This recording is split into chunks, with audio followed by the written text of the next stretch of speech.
This is a really heartbreaking and one of the worst cases we've seen.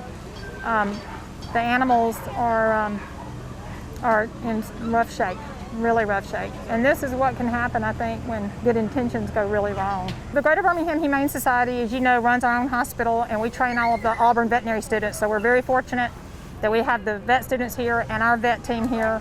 We also have the Jefferson County Emergency Management Agency veterinary unit, medical unit. Each dog that comes out of the house, they will do a medical process. They'll vaccinate, they'll heartworm test, they'll do parvo test on the puppies. What we want to do is make sure that before we start placing these animals in impoundment, that they're healthy. If there's any injured animals, we'll take them to our hospital or to the private vet clinic in Jasper's already full. That's how many animals were here.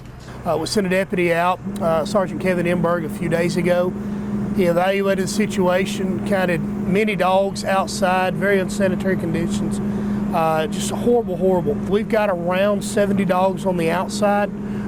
There's probably another 30 to 40 inside the residence that we haven't gotten to yet. These dogs are definitely malnourished. They're terribly underweight. They're sick. Many of them are injured and have not been treated. None of them have been vaccinated. So you really have to be concerned about, the transmission of disease when you have this many animals on a property. You have a real problem with that. When you can't socialize these animals, when you can't play with more than 100 animals at your house, you just don't have time.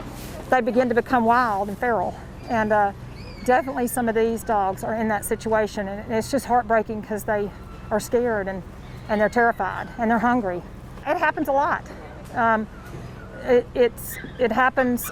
We've heard, a lot of the people think that they're saving animals from a shelter, and they start to hoard animals because they think if they take them to the shelter, something bad's going to happen to them. When in actuality, when you get this many animals in one place, this is a much worse suffering than anything that would happen at any shelter.